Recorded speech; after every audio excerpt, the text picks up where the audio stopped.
Les damos la bienvenida a otro episodio de Se Regalan Dudas. Hay ciertos temas que conforme ha pasado el tiempo, por alguna u otra razón no hemos hablado. Y me emociona mucho porque en esta semana de grabaciones en Ciudad de México nos hemos atrevido a hablar de cosas necesarias y que habíamos pospuesto porque también no habíamos encontrado las personas correctas con las que queríamos hablarlo. Yo estudié como profesión relaciones internacionales, entonces creo que sí alcancé un poco a estudiar acerca de la trata de personas, pero creo que se habla muy poco del tema. Y sobre todo en un país como en el que vivimos, que es México, y la importancia de hablarlo sobre todo en nuestro país y en nuestro continente. Entonces estamos muy emocionadas y muy honradas de que la ONU con su campaña Corazón Azul haya abierto las puertas para venir a un espacio como Se Regalan Dudas y nos haya honrado con la calidad de invitadas e invitado que tenemos hoy. Gracias por venir a Se Regalan Dudas. Estamos muy emocionadas junto con nuestra audiencia de aprender de este tema. No vamos a dar una intro como solemos darla porque la verdad es que nosotras no somos expertas y no sabemos muy poco de este tema, pero sí tenemos muchas dudas y sí tenemos un espacio que queremos abrir para que se hable de un tema tan importante. Entonces, bueno, primero que nada, darles la bienvenida. Hoy nos acompaña Mario Cordero, que es el titular de programas de crimen organizado y drogas. Mitzi Cuadra, coordinadora de prevención de ANTHUS, que significa ANTUS es Asociación Nacional contra la Trata Humana en la Sociedad. Ileana Rubalcaba, presidenta de El Pozo de Vida Reporte, y Jessica, sobreviviente de la trata de personas. Les damos la bienvenida. Gracias por estar aquí hoy. Gracias por acompañarnos. Me gustaría empezar, Mario, contigo, si nos puedes ayudar a entender qué es la trata de personas y cómo está la situación actual en nuestro país. Claro, pues de entrada muchísimas gracias de verdad por invitarnos. Justamente las personas que estamos aquí lo que buscamos es poder dialogar en un espacio de confianza y de verdad como de manera muy humana. Creo que lo más importante para entender este tema es entender justamente las condiciones que originan o que motivan la comisión de este delito. Si pudiera resumir a grandes rasgos qué es la trata de personas, lo primero que diría es, se trata de captar a una persona mediante algún tipo de violencia, engaño o abuso de poder con el fin de explotarla. Y creo que esta palabra de explotación es la palabra clave. Todas y todos tenemos una necesidad, ya sea psicológica, afectiva, económica, y las y los tratantes lo que justamente identifican es esta necesidad y cómo pueden explotarnos como personas. Algo también fundamental que quisiera destacar es todas y todos podemos ser víctimas de este delito. No importa nuestra condición socioeconómica, no importa cuál sea nuestra preferencia sexual, nuestra etnia, todas y todos podemos ser víctimas de trata de personas. Y para entender un poquito más o darle más contexto justamente a este delito, quisiera destacar que desde mi perspectiva, es una de las principales violaciones de derechos humanos que una persona puede sufrir. Porque realmente lastima la dignidad, lastima el libre desarrollo de nuestra personalidad, lastima la historia o la narrativa que cada una tiene para sí misma y la rompe por completo. Hablando un poquito de cifras justamente para contextualizar, hay que tomar en cuenta que al menos en México 93% de los delitos no se denuncian. ¿Ok? De los delitos de trata. En general. Exactamente. De todos los delitos. 93%. ¿Sale? Entonces, tomando algunas cifras del Secretariado Ejecutivo, ¿no?, en México, tenemos en 2020, cuando empieza la pandemia, una cifra a nivel nacional de 554 casos solamente.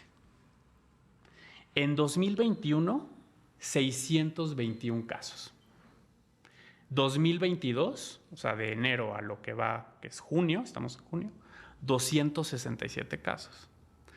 La primera como pregunta, ¿no? Tal vez para reflexionar es, ¿de verdad estas cifras reflejan lo que está pasando en el país? Yo creo que, hay muchas respuestas, pero de manera muy clara, estas cifras no reflejan la realidad de lo que las personas están viviendo. Ahorita podemos hacer la operación aritmética, ¿no? Pero estamos hablando al menos de miles de casos que no están siendo reportados. Este delito afecta mayoritariamente a mujeres y niñas bajo la modalidad de explotación sexual. Esto, por supuesto, corresponde a toda una situación de estereotipos de género, una desigualdad de género, una inequidad de género. Pero en México hay 11 modalidades distintas de acuerdo con la Ley General en materia de trata. Es decir, no solo existe la trata de personas con fines de explotación sexual, también existe la trata de personas con fines de trabajo forzado, explotación laboral, tráfico de órganos, experimentación biomédica, matrimonio forzado, mendicidad forzosa. Entonces, a medida que nos vamos poniendo los lentes de la trata, vamos identificando que hay más casos de lo que nos imaginábamos y que hay más personas que no necesariamente son mujeres y niñas que están siendo víctimas. Por ejemplo, en el caso de trata de personas con fines de trabajo forzoso o forzado, la población que está siendo mayoritariamente afectada son hombres y niños, personas migrantes. Pero es justamente, y hay dos enfoques como clave para poder entender justamente estas dinámicas, que es la perspectiva de género, para entender cómo afecta de manera diferenciada, y una perspectiva de derechos humanos. O sea, no podemos realmente identificar o dimensionar este delito sin tener estos dos enfoques clave, ¿no? Se ha, al menos como de manera discursiva, se ha hablado que, claro, afecta sobre todo a mujeres y niñas. Y quisiera subrayar que efectivamente las mujeres y niñas se encuentran en una mayor situación de vulnerabilidad por estas estructuras patriarcales en las cuales nos encontramos. Es decir, es un mundo de hombres diseñado para hombres. Exactamente. Entonces, bajo esta óptica, por supuesto que hay una mayor situación de vulnerabilidad. Sin embargo, insisto, hay que enfocarnos mi propuesta en términos de cómo abordar este delito es utilizar un enfoque interseccional, donde podamos identificar las distintas características o bajo las cuales viven las personas. Es decir, no es lo mismo una mujer que una mujer trans, que una mujer trans indígena, ¿no?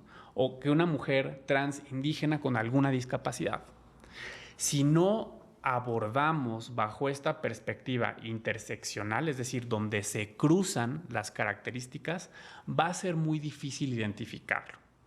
Regresando un poquito más al contexto, de acuerdo con el diagnóstico que generó la Comisión Nacional de Derechos Humanos, me parece que era de 2016, se reportaron en ese año 3.500 casos. ¿Qué quiero decir con esto? De entrada ya empezamos a encontrar una discrepancia entre las cifras, ¿no? Habíamos dicho 554 casos en 2020. ¿Qué pasa también? Necesitamos fortalecer las capacidades para generar datos de calidad desagregados. Para entender la gravedad de la situación. Exacto. ¿Cómo vas a formular políticas públicas? ¿Cómo vas a generar cualquier tipo de programa? Sí, de política de prevención, de todo, si ni siquiera conoces las verdaderas cifras. Exactamente, tiene que estar basado en evidencia. Y esta evidencia hay que generarla. Y para eso, el punto de partida es encontrar estos datos, pero darle valor a estos datos, darle una narrativa a estos datos, ¿no? Y más allá de los datos, porque cada número, no es una cifra, es una persona. Y una persona tiene un contexto y una historia de vida súper distinto. Entonces, sí, las políticas públicas, reformas a marcos normativos y cualquier tipo de intervención tendrían que estar dirigidos o basados en una estrategia fuerte de generación de datos de calidad, ¿no? Por otra parte, ha sido muy interesante cómo la trata de personas ha venido morfando de acuerdo o debido a la pandemia, ¿no? Durante la COVID-19, por supuesto, las personas se tuvieron que recluir en sus propios espacios, ¿no? En sus propios hogares y casas. Sin embargo, hubo un incremento en los casos de violencia de género. Y dentro de estos casos de violencia familiar y de violencia de género, se identificaron que también hubo un alza en los casos de trata de personas. Porque antes, a como estaba concebida la trata de personas, lo comete un grupo de la delincuencia organizada, ¿no? Y transnacional, casi. ¿Qué es lo que hemos venido viendo? Que la mayoría de los casos de trata de personas se comete por una persona conocida. Es decir, un familiar, algún amigo, alguien que ya conociste, ¿no? En algún espacio, por ejemplo, digital. Entonces, también las intervenciones en materia tanto de prevención, de asistencia y de investigación tienen que ir adaptándose para corresponder a los casos que estamos viendo. Y dentro de esta reclusión originada por la pandemia, vimos que también se incrementó el enganche, es decir, la forma en cómo se captan las personas a través de plataformas digitales. Las redes sociales, y digo, ya lo veníamos viendo, pero se exacerbó por COVID-19, fungen como un espacio de protección o de riesgo, ¿no? Y en ese sentido, es muy importante entonces entender cómo estas dinámicas están cambiando, cómo una persona puede captar y explotar a múltiples personas desde un solo lugar, ¿no? Y se han identificado dos principales estrategias, se llaman pesca y caza, por su traducción de inglés, en donde básicamente la caza es cuando una persona, un tratante, es decir, la persona que explota o que capta o que engaña, se han acercado a las potenciales víctimas y entonces buscan de manera activa a través de redes sociales, por ejemplo, ya sea un post, ¿no? En donde están buscando una persona que pueda laborar en el norte del país, en un centro, un campo agrícola, por ejemplo, ¿no? Y crean cuentas falsas, están activamente estudiando, analizando, ¿no? Patrones. Entonces, realmente hay como una inteligencia muy fuerte, ¿no? De parte de estas personas que cometen estos delitos. Y la otra estrategia es la de pesca, en donde básicamente la persona deja un post, ¿no? Y espera que la persona se enganche. Gracias. Te quiero preguntar a ti, Mitzi, ¿cómo podemos identificar la trata de personas? ¿Existen prácticas que normalizan la trata de personas y en qué contexto normalmente sucede? Voy a retomar un poco también de lo que decía Mario. O sea, sí quiero ser como muy puntual cuando decimos que todas las personas, independientemente del grupo etario o de alguna otra condición de vulnerabilidad, pueden ser víctimas de trata. Claro, es cierto, pero al menos en los números, incluso los que les acaba de compartir Mario, pues sí, lo que podemos ver es que en cuestiones estadísticas de probabilidad, si eres mujer, niña o adolescente, sí, claro. O sea, más del 80% de las víctimas en México, mapeadas obviamente también bajo los datos oficiales, ahí siempre cabe también el signo de interrogación, ¿no? Como nos comentaba Mario, son mujeres, niñas y adolescentes, ¿no? Está cañón. Por eso es tan importante, porque al menos ahora, con los perfiles que tenemos hoy mismo, sí podemos decir que la trata en México tiene cara de mujer, ¿no? Entonces, bueno, también es identificar estas otras finalidades de la trata y poder mapearlas. Eso nos daría información para ver dónde están, por ejemplo, los varones, sobre todo en actividades delictivas, o sea, que son victimizados. Otra de las finalidades de la trata es cuando son captados por grupos delincuenciales y son explotados para cometer actividades ilícitas, ¿no? Y la verdad es que tampoco la tenemos visibilizada. Pero lo que sí sabemos es que son más también varones. También es trata de personas. Sí, exacto. Y ahí también sabemos que son más varones. Exacto. Bueno, es que son 11 finalidades, ¿no? Entonces sí, claro, la que más tenemos visibilizada y mapeada es la explotación sexual comercial Obviamente el perfil que tenemos ahí por estas cuestiones de género son mujeres, niñas y adolescentes.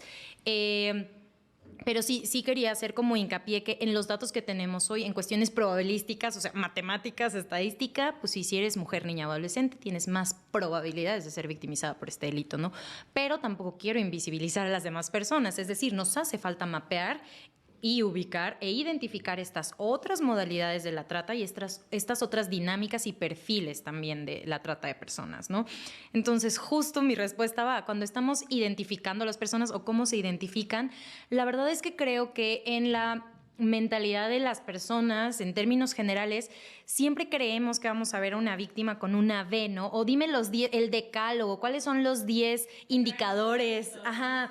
¿Cómo lo voy a notar? Como que todas tenemos esta idea un tanto antigua de la trata y de la explotación y de los mecanismos, sobre todo físicos, pues sí, de opresión, ¿no? Es decir, queremos casi verlas con un grillete y una cadena y que alguien le esté viendo ahí adelante al otro lado de la calle, y no necesariamente es así. O sea, claro que podemos tener ciertos indicadores como la movilidad limitada, ¿no? El poco acceso a los recursos, la violencia, pero realmente no hay un perfil perfecto de las víctimas, ¿no? No existe. Lo que sí podemos identificar son otras formas de violencia, sobre todo estructurales, que recaen en esta sujeta o sujeto, y entonces sí podemos ir identificando si hay alguna forma también que se llama como este grillete sin cadenas, ¿no? Como esta manipulación, estos procesos psicológicos, mentales o emocionales que recaen en una persona y que no le permiten movilidad, no solo física, ¿no? Sino también emocional y psicológica. Entonces, bueno, para identificar a la víctima, pues sí, tendríamos que pensar que la dinámica de la trata ha cambiado, se va modificando de la misma forma en la que la estructura social se va modificando, y no hay como una víctima perfecta o los 10 signos para saber cuándo es víctima y cuándo no. Lo que sí sabemos es que si no tiene acceso a los recursos económicos que la propia persona está gestionando, si tiene una movilidad limitada, si vive bajo condiciones de violencia recrudecidas, entonces nos podrían dar estas red flags, pero no necesariamente es, bueno, tiene estas 3 características, es víctima. Más bien tendríamos que entender mucho más la dinámica de la trata y adentrarnos en los perfiles. Para eso nos serviría una investigación mucho más integral, mucho más desagregada, para saber cómo se están dando estas 11 modalidades de la trata en los espacios y también a quiénes podemos ver. O sea, no siempre es la trata en situación de calle, es decir, pensamos que quienes están por mendicidad forzada, o en este caso vamos a llamarle por mendicidad, o las personas que están ejerciendo los servicios sexuales comerciales en calle, todas son víctimas, ¿no? Todas son víctimas de trata. Entonces tendríamos que profundizar en las formas de trata, en entender qué es la trata, que es lo que le acaba de comentar Mario, y también como en identificar cuáles son las estructuras que están sosteniendo a la trata, ¿no? Siempre estamos diciendo, hay que checar quiénes son las víctimas, cómo podrían cuidarse. Sí, socialmente, ¿qué estamos haciendo para que esto continúe con el paso? Sí, o sea, como que siempre le terminamos reventando la pelotita de nuevo, ¿no? Como de, bueno, ¿y qué están haciendo las víctimas? ¿Cómo podrían cuidarse para no ser víctimas? ¿Cómo? Pues no necesariamente va de ahí, ¿no? La trata no solo es la víctima, o sea, está también el victimario y el consumidor. No, y el sistema que sostiene que existan ambos. Todo el sistema que sostiene esta dinámica. Entonces, más bien, estamos perdiendo de foco que no es solo identificar a un solo elemento de la trata, sino la articulación de estos elementos y cómo se sostiene durante todo este tiempo y muta, ¿no? Y se integra incluso a las prácticas sociales cotidianas, que es la otra pregunta. Te iba a decir, o sea, como que ¿qué hacemos? O sea, ahorita que abren, o sea, de que abren que existen 11 formas, yo no tenía idea, o sea, como que antes de este momento no tenía idea, y digo, ¿qué practico yo en el día cotidiano, todos como sociedad, que no solo afectan a la que tenemos como muy identificada, sino a las 11 otras? Es justo, que es tu otra pregunta, ¿no? Que era cómo está normalizada. ¿Existen prácticas que normalizan la trata de personas? Por supuesto que las hay. Esto de decir, bueno, pues sí, hay personas en condición de mendicidad, ¿no? Me voy a enfocar, por ejemplo. ¿Puedes explicar eso? Porque siento que no se escucha. Estas personas que están a veces en los cruceros, a veces en la calle, a veces en estos espacios pidiendo dinero, ¿no? Pues sí, es algo que se ha vuelto tan cotidiano que lo tenemos muy normalizado. Y entonces decimos, bueno, es perfectamente normal la precarización del trabajo, la pobreza, la violencia estructural, pues es parte de nuestro sistema, es parte de nuestra sociedad. Lo tenemos tan normalizado que no lo vemos. No quiere decir, subrayo, no quiere decir que todas las personas en situación de mendicidad están en mendicidad por trata. O sea, tampoco se trata de criminalizar la pobreza. Pero, por ejemplo, sí les podría decir que la gran mayoría, las cuestiones culturales tampoco necesariamente legitiman las opresiones. Me voy a ir a un ejemplo muy lejano, pero para traerlo a colación con trabajo infantil. No sé, por ejemplo, la mutilación genital femenina es una práctica social y cultural, si hablamos sobre todo del continente africano. Pero que sea una práctica común no quiere decir que entonces, como son usos y costumbres, esta tenga que continuar. Lo mismo pasa, por ejemplo, con el trabajo infantil todavía y sobre todo en temas de trabajo forzoso, ¿no? No me voy a meter tampoco en temas que, insisto, no se puede criminalizar la pobreza, pero, por ejemplo, el 70% del trabajo infantil y sobre todo con el enfoque en trabajos forzosos, cuando sí se habla de trata, está en el sector agrícola. Y otra forma de normalizar es que pues uno va al súper, ¿no? A las transnacionales y tú consumes y nunca piensas de dónde vienen estos insumos que ahora estamos consumiendo. No nos lo cuestionamos y las transnacionales tampoco se lo cuestionan con esto de las cadenas de suministro. Bueno, ya no me voy a meter más, pero son muchas cuestiones de derechos, sobre todo derechos humanos y derecho económico, pero es real que la habitualidad del consumo de un montón de servicios no nos hace cuestionarnos si estas personas están libres de trata, ¿no? Lo mismo podríamos pensar con, pues llegamos a una casa, vemos que hay una persona que se dedica al servicio doméstico y no tenemos idea si es una persona que está ahí por voluntad propia, con un sueldo justo, con las condiciones laborales necesarias que dignifican el trabajo. Exacto, esos son los escenarios en los que vamos normalizando, ¿no? Lo mismo podríamos decir con el tema de la trata por extracción de órganos, células y tejidos, ¿no? Bueno, ¿qué pasa ahora con las maternidades subrogadas? ¿Pensamos que todas las maternidades subrogadas son libres? ¿O en algún momento están siendo víctimas? O sea, estos son todos los escenarios en los que podríamos pensar. Y bueno, obviamente, hablando de la trata por la finalidad de explotación sexual, pasa exactamente lo mismo, ¿no? Por supuesto, estamos tan socializadas y socializados a estos escenarios que en ningún momento nos preguntamos si las personas que están en estos espacios realmente tienen las condiciones que se necesitarían para que los trabajos sean en las condiciones libres de explotación, ¿no? Y libres de trata, también sin confundir como estos dos tipos penales que no son el mismo, ¿no? Entonces, bueno, real tiene que ver con un consumo responsable cuando se trata, por ejemplo, de ropa, ¿no? Yo no sé, sí, digo, un vestido baratísimo de 50 pesitos y nunca me pongo a pensar porque cuesta 50 pesitos. ¿Quién está produciendo? O sea, desde todo, ¿no? Y si realmente eso es sostenible y si realmente... Está pagando el precio. Exacto, es libre de mano esclava. Entonces, en la medida en la que yo soy una consumidora no responsable, ¿no? Donde no me cuestiono y solamente consumo, bueno, también estoy colaborando a sostener este mercado. Pues sí, informarnos y ser como mucho más responsables. Muchas gracias. Parte importante de lo que queríamos hacer y abrir este espacio es porque muchas veces solamente leemos la información o vemos las estadísticas y nos hace falta entender cómo cada una de estas vidas se ve completamente transformada, ¿no? Ahorita me llamó mucho la atención lo que decía Mario, de cómo se rompe por completo una vida que tenía otro curso completamente distinto y es muy importante visibilizarla. Hoy nos acompaña, que es sobreviviente, y me gustaría ver, a medida de lo que te sientas cómoda, si nos podrías compartir tu historia para entender cómo cada una de estas vidas se ve impactada y cómo para ti fue desde tu persona vivirlo y cómo te sientes ahora, qué has encontrado, todo lo que tú nos quieras compartir y te sientas cómoda. Bien, sí, justo lo que comentaban respecto a... Hay un patrón que te dicen en las noticias, si es la raptaron y la llevaron a un bar, eso es trata. pero realmente mi historia no va a eso, y cuando a mí me rescataron yo pensé, no, pues yo no soy víctima de trata, ¿qué estoy haciendo aquí? Y justo, bueno, yo soy de Jalisco y yo llegué a la Ciudad de México a los 16 años y pues estaba completamente sola aquí en la ciudad y mi familia siempre me ha enseñado pues a trabajar. Entonces lo primero que hice fue como buscar un trabajo y encontré un letrero súper grande en el estado de Chalco donde decía se solicita mesera en un restaurante bar. Entonces pensé, restaurante es un ambiente familiar, puedo trabajar en este restaurante. Entonces pedí informes y me dijeron, sí, eres súper bonita, tú puedes trabajar aquí. Y me explicaron cuál era la dinámica, pero sin estos términos de fichar, por ejemplo.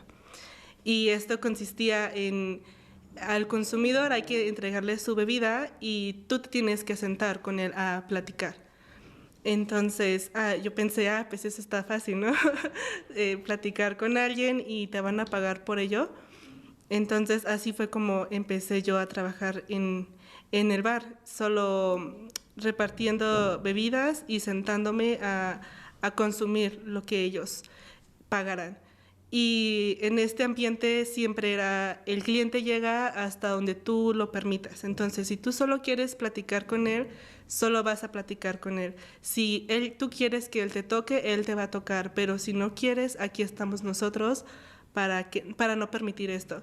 Entonces, esta parte de que todo fuera bajo que yo tuviera el control, dije, esto suena bien, pero en realidad era como el disfraz, porque ya jamás había tomado en mi vida, entonces ingerir alcohol y bajo esta sustancia muchos hombres pues abusaban de ti físicamente, tocándote y pues permanecer, porque cuando ellos pagan una bebida, pues tienes que estar forzada a estar en esa mesa hasta que termines tu bebida, no te puedes ir antes.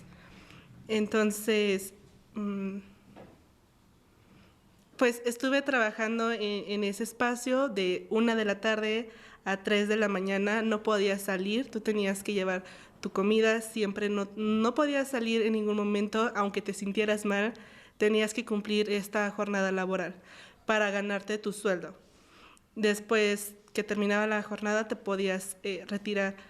Pero como yo estaba sola pues en la Ciudad de México, ahí conocí a una mujer y me abrió las puertas de su casa y pues viví con ella unas semanas y ella hablaba conmigo y me decía, oye, eres súper chica, no tienes que estar en este ambiente, puedes conseguir trabajo en otro lugar. Y fue allí cuando decidí pues renunciar a ese trabajo, pero realmente es mucho el dinero lo que ves que puedes ganar en pocas horas. Y trabajar 8 horas por 150 pesos al día y pagar el transporte, pagar renta, no era fácil para mí. Entonces, como semanas después de renunciar, volví a buscar otro empleo en otro bar, pensando que las circunstancias iban a ser las mismas. Entonces, pues soy de Jalisco, soy alta, entonces cuando dije tengo 18 años, pues dijeron, pues es cierto, tiene 18, pero en realidad tenía 16. Y me contrataron y era la misma función, fichar. Pero lo que no dijeron que este bar tenías que hacer salidas, el cliente paga tu salida y haces un servicio sexual afuera del establecimiento. Yo desconocía esta parte y así fue como me involucré más y más en el negocio. Primero empecé fichando y bailando en el bar, pero una noche me drogaron y lo único que recuerdo es que desperté en un hotel con hombres y allí fue cuando dije, ya no tengo valor, porque yo solamente quería pues fichar sin tener contacto físico con un hombre, pero después de esa noche ya me habían abusado de mí. Entonces regresé asistiendo a este bar a trabajar y cada vez se tornaba más oscuro porque de pronto, sin tu consentimiento, te tomaban y te llevaban a otro establecimiento donde tenías que pues hacer servicios sexuales dentro de ese lugar con personas, pues hombres más de 60, 80 años y pues tenías que estar completamente desnuda. Y para mí fue súper impactante y no podías huir, ya estabas ahí, te estaban vigilando. Entonces, seguí en este trabajo y es aquí cuando digo, no hay un patrón, yo pensaba, es mi decisión, siempre yo dije, yo estoy ahí porque yo quiero, yo me lo busqué, pero en el trasfondo es como abusaron de mí y pues me condicionaban ciertamente algunas actividades. Entonces, dentro de este bar hubo un operativo y realmente yo no entendía que era un operativo. Yo pensé, están buscando drogas o no sé, no es legal el alcohol que venden aquí, pero solo se me ocurrió preguntar a un oficial y pregunté, ¿qué están buscando? Y me dicen, estamos buscando una menor de edad. Nos reportaron que aquí había una menor de edad. Y de todas las chicas, yo era la única menor de menor edad en ese bar. Entonces, pues me rescataron y después me llevaron a un albergue, a una casa refugio, pero la verdad, al escuchar las historias de las niñas, siempre ellas no querían porque venían por parte de abuso de la familia o vecinos y demás, y yo pensé, pero yo estaba ahí porque quería, ¿no? Entonces, para mí no tenía sentido recibir apoyo porque yo me lo había buscado, porque yo me había puesto en este problema, entonces pensaba que para mí no había oportunidad. Entonces, pues en este lugar pues me dieron comida, me dieron estudios, yo tenía la preparatoria trunca, entonces fue la salvación este lugar, aunque yo no quisiera estar porque pensaba que era mi culpa, ¿no? Todo lo que me había pasado. Algo que me hizo como despertar fue, en este lugar nos enseñaban sobre la sexualidad, sobre las enfermedades de transmisión sexual, y yo no conocía nada de esto. Y cuando me dicen, pues, tienes que usar un condón, o tienes que cuidarte, o ir al ginecólogo, yo pensé, wow, tengo todas las enfermedades del mundo porque yo nunca me cuidé, yo no sabía nada de esto. Y recuerdo como en el proceso pues, de tomar una denuncia, pues tienes que hacerte pruebas. Y yo solo pensé, ay Dios, por favor, si no tengo nada, yo voy a aceptar estar en este lugar y voy a tomar todas las oportunidades. Y me hicieron mis pruebas y no tenía nada, ni la infección más mínima, no tenía nada. Y para mí fue como un regalo y la enfermera de ese entonces me dijo, wow, eres un milagro. Después de estar en riesgo, ponerte en riesgo, no tienes nada. Hay que aprovechar esta oportunidad. Entonces fue así como a lo largo de estos años he estado con Pozo de Vida en su casa refugio. Después de cumplir la mayoría de edad, salí a una casa de transición donde puedes trabajar y estudiar y más independiente visitar a tu familia. Y este espacio fue increíble porque he restaurado la relación con mi familia y retomé mis estudios y como todo, vuelves a caer, ¿no? Vienen otra vez las mentiras de estar aislada cierto tiempo y salir a la realidad y no saber cómo relacionarte con las personas y cuentas tu historia, siempre te señalan. Y como no supe compartir mi historia con las personas correctas y jóvenes de mi edad que no van a entender, y era como, tú querías, eso te pasó por tu culpa, o incluso encontrar una pareja es como, ya estás sucia, ya no hay oportunidad para ti. Entonces, regresé otra vez como a bajar mi autoestima ya que estaba en el punto máximo. Pues regresar otra vez. Encontré una pareja súper tóxica, pero algo que nunca permití fue que me golpearan. Entonces, cuando iba a haber abuso físicamente, en esta parte fue donde terminé otra vez como de raíz todo y dije, yo no quiero esto en mi vida. Y volví a tomar como las oportunidades que me daban. Y terminé mi preparatoria. Ahora pues yo estudio gastronomía, ahora yo trabajo con Pozo de Vida en los proyectos de intervención y mi corazón está aquí, ¿no? Alzar la voz, porque aunque todos piensen, no, esto sí marca que es víctima de trata y esto no es correcto esto. Entonces, pues sí, esta es mi historia. Por eso estoy aquí y estoy muy agradecida que me hayan invitado. Gracias. Qué hermoso, gracias por compartir. Quería preguntarte un poco a ti y también a ti, Ileana, ahora que pasas y que como tú dices, ahora eres tú quien quizá ayuda a otras personas y te toca verlo a lo mejor un poco como tú ya lo viviste, pero ya estás del otro lado, ya te sientes con la capacidad de ayudar a alguien más.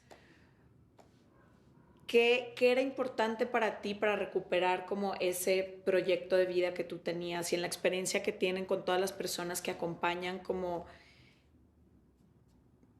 ¿qué nos hace falta como a toda la sociedad entender, pero también qué te hacía falta a ti, qué te sigue haciendo falta, como tú dices, la empatía, la falta de juicio?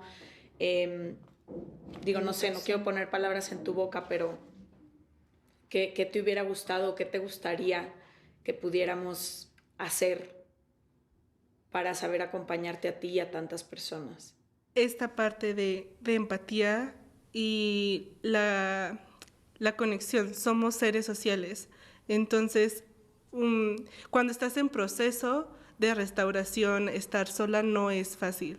Entonces siempre hay que tener una comunidad, ya sea una familia, amigos, no sé, una institución que te abrace y te acoja. Es como lo que a mí me ayudó, tener esta conexión. Y a veces yo en lo personal soy muy renuente, digo, yo todo lo puedo hacer sola, no necesito ayuda, pero en el fondo estás gritando, quiero ayuda, quiero a alguien que me acompañe. Entonces, tener a personas que fueron tan constantes día y noche y diciendo, tú tienes sueños, tú puedes cumplir tus sueños, aquí estamos para apoyarte, eso fue como la puerta que es ya decisión de cada uno dar ese paso para entrar a ese camino. Me encanta. ¿Y qué podemos hacer? Creo que hablando un poco desde el lado de la prevención, que sé que ustedes se enfocan mucho en reintegrar también, ¿qué podemos hacer como, no sé, como sociedad en general para poder no solo prevenir, pero también cuando ya está esta situación sucediendo, cómo podemos ayudar?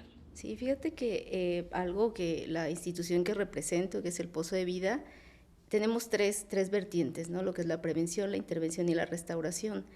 Y justo nosotros iniciamos hace muchos años como casa de refugio, pero nos dimos cuenta que no era suficiente, que el hecho de como dice Mitzi, o sea, tener una víctima no significaba solo acogerla, sino darle las herramientas que fueran necesarias para que ella después emprendiera el vuelo. Y esto significaba desde el reconocimiento a la víctima, desde ayudarla con las herramientas y desde también una perspectiva de intervención, que justo es en donde tenemos excelentes líderes. Bueno, si acaba de regresar de un evento en donde nosotros vamos a las calles y reconocemos esas víctimas. Entonces creo que aquí la parte que sería muy importante destacar es primero tener conocimiento de que la trata existe.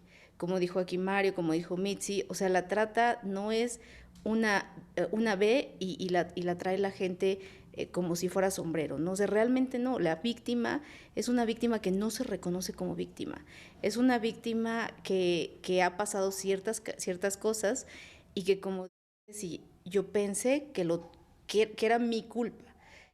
Por eso también la falta de denuncia, ¿cierto? Exacto. Porque ni siquiera hay la información para el autorreconocimiento. Exacto, hay una cifra negra que era lo que decía Mario, o sea, no es congruente de cómo la trata está creciendo en México y a nivel internacional en sus diferentes modalidades con las cifras que existen. Y mucha de la discrepancia que existe en esto es la falta de la denuncia, la falta del conocimiento, porque hemos encontrado chicas que de pronto les entra un síndrome y están enamoradas de su captor y verdaderamente creen que las están protegiendo, que las están ayudando, que las están apoyando.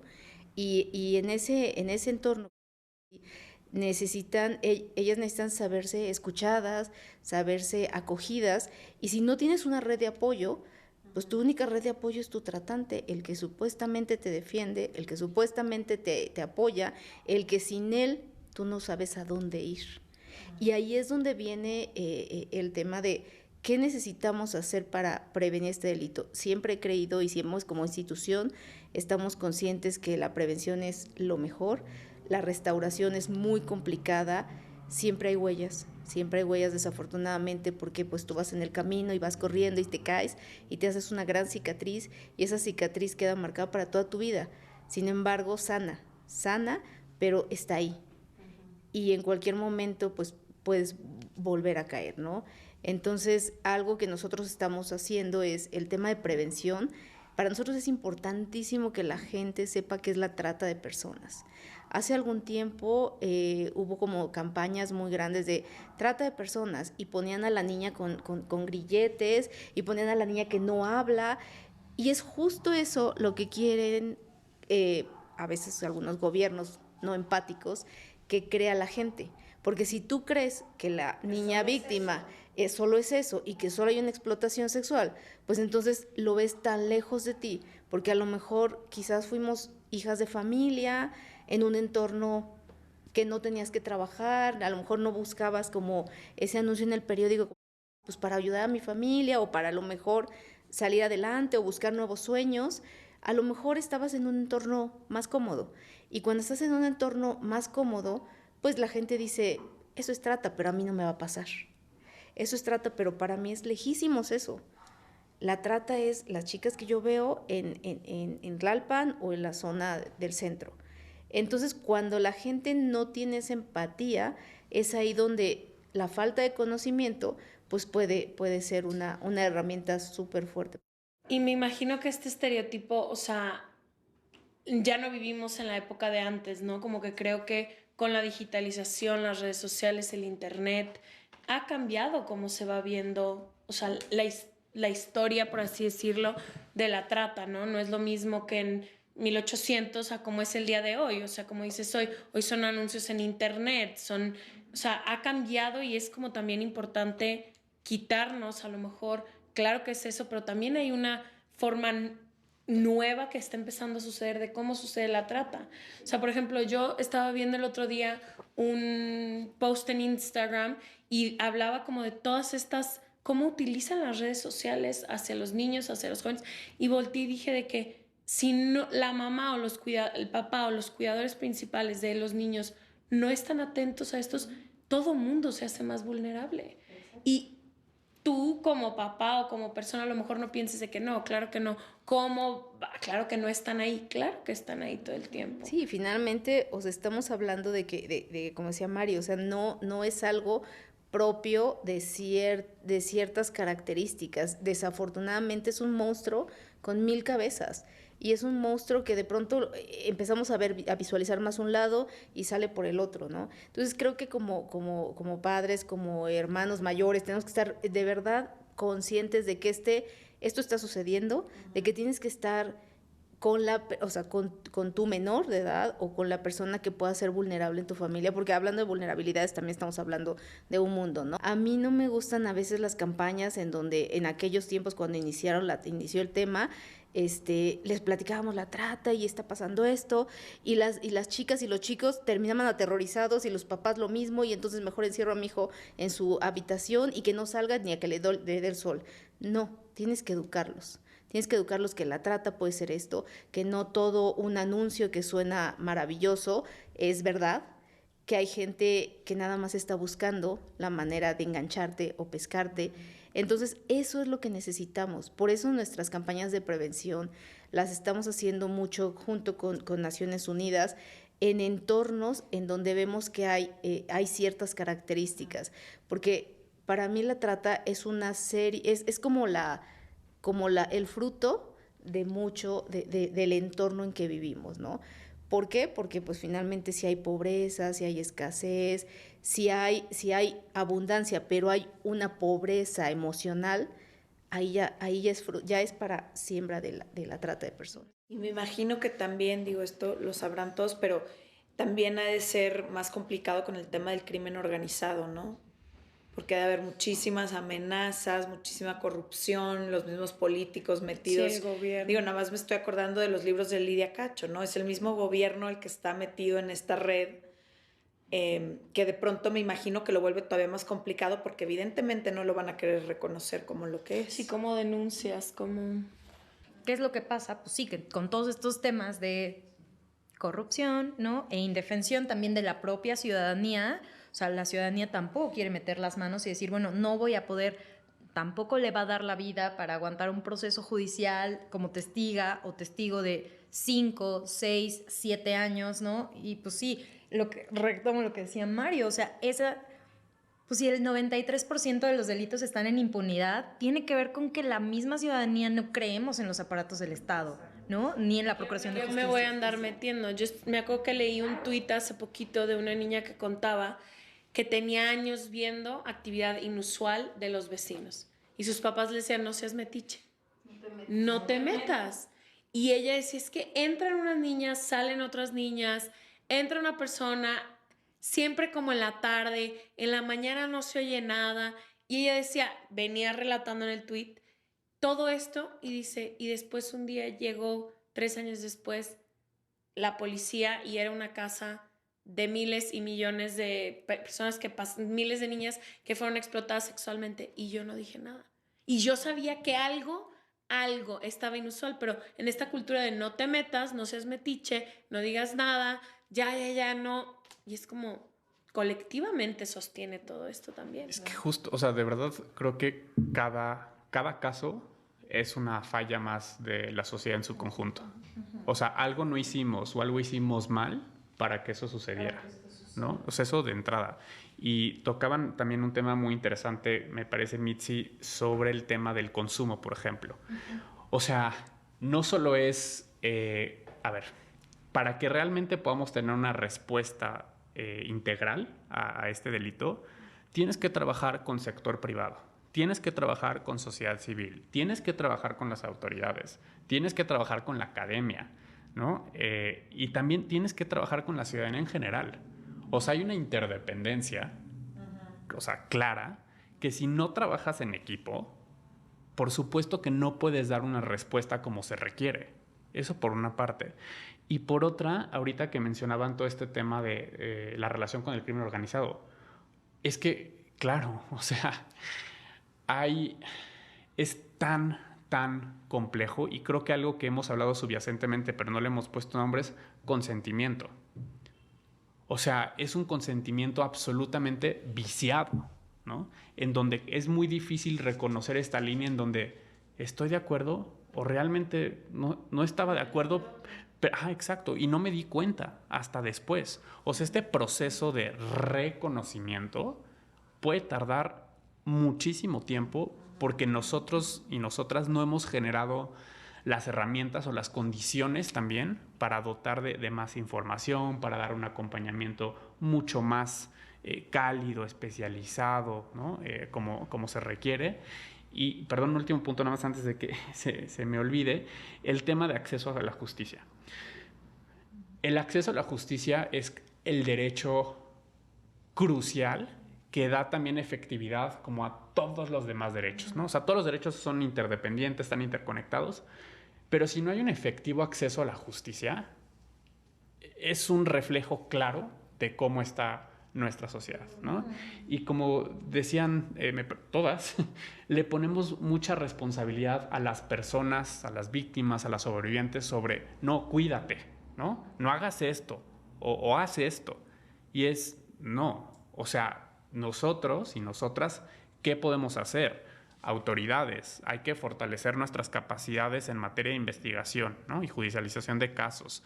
Sociedad civil, ¿cómo podemos, como bien decía Ileana, ¿no? ¿Cómo podemos hacer intervenciones mucho más puntuales, más contextualizadas, ¿no? Desde terreno. Sector privado, ¿cómo puedes tú, a través de tus recursos, tecnología, capacidades, creatividad, ¿no? También abordar, o sea, estamos en esto juntos. Entonces, sí es un problema de todas y todas nosotros, y si no lo enfrentamos de manera conjunta, me parece que no va a haber solución. Ahora, destacaría al menos 2 cosas en concreto que se está haciendo y que de hecho las personas que estamos aquí formamos parte. Hay un proyecto que estamos trabajando pues en equipo, que es para fortalecer la asistencia que se brinda a las víctimas sobrevivientes desde los refugios, albergues y casas de medio camino. Quien tiene o quien ha empezado esta experiencia de acompañamiento puntual es sociedad civil y, por supuesto, los refugios de fiscalía. Y son ellas quienes tienen todo este conocimiento de primera mano de cómo podemos realmente fortalecer y cómo podemos asegurar una asistencia integral que incluya atención médica, psicológica, pedagógica, cómo podemos justamente reconstruir estas redes de apoyo o generar redes de apoyo. Y me parece importante destacar el papel clave que juegan los refugios. O sea, si no existieran los refugios, no, o sea, yo de verdad no sé qué haríamos. O sea, no sé qué haríamos, ¿no? Y por otra parte, decir que, bueno, a manera como de aparato institucional, existe la Comisión Intersecretarial en materia de trata de personas, es un nombre corto, que tiene por objetivo justamente no solo delimitar y trazar esta hoja de ruta, sino articular a los actores que juegan un papel clave en materia de trata de personas. Hace falta muchísimo, pero veo una voluntad, ¿no? De todas las actoras y todos los actores para realmente ir de la mano. En ese tema sí necesitamos capacitar, y esto de verdad yo lo veo como, y siempre lo digo en todos los foros, es un llamado a las autoridades, necesitan capacitar a su personal. Porque inclusive, desafortunadamente, yo me he encontrado con ministerios públicos en donde me dicen, pues la chica lo buscó, la chica lo quiso y ahora no me quiere denunciar, algo ha de traer. Y es cuando dices, ¿en serio de verdad no conoces cómo es el enganche y la explotación de la trata de personas? O sea, no es un secuestro, no es que ya aquí estoy y quiero que me saquen. O sea, no, es un secuestro de la mente, de tus emociones, de tu vulnerabilidad. Y esa es una manipulación. Y es ahí donde si las autoridades no entienden o las cabezas no entienden qué es la trata de personas, pues nunca vamos a tener denuncias, porque las denuncias las sesgan para otros delitos. ¿Cómo vamos a generar procesos de restitución y de reparación integrales, reales, asequibles para las víctimas? ¿Y cómo van a pasar de ser víctimas justo en este proceso acompañado de manera interdisciplinaria e integral para reducir todo el impacto de revictimización? O sea, ¿cómo vamos a lograr acompañarles y acuerparles de tal manera que cuando se tengan que presentar a hacer una ampliación de declaración o incluso a juicio, pues estén lo suficientemente fortalecidas? Y yo pienso en lo que decía Mario, ¿qué pasaría si no hubiera refugios? ¿Quién haría este acompañamiento? ¿Cómo sería entonces el proceso, pues sí, de revictimización para ellas, ¿no? ¿Qué impacto tendría? Y sobre todo, ¿en qué momento alcanzaríamos el tema de restitución? Entonces, sí creo que muy poco se ha abordado el tema de reparación, porque justo va de, ok, ¿qué les vas a ofrecer ahora? Entonces quiere decir que ahora sí vamos a tener condiciones laborales dignas para ellas. ¿Cómo vamos a acuerpar, acompañar el plan de vida que ahora están codiseñando con la institución, ¿no? ¿Cómo vamos a lograr que esta sobreviviente tenga ahora una vida, un plan de vida exitoso? Y eso sí es bien importante y muy pocas veces se ve. Hablamos de rescatar, sale.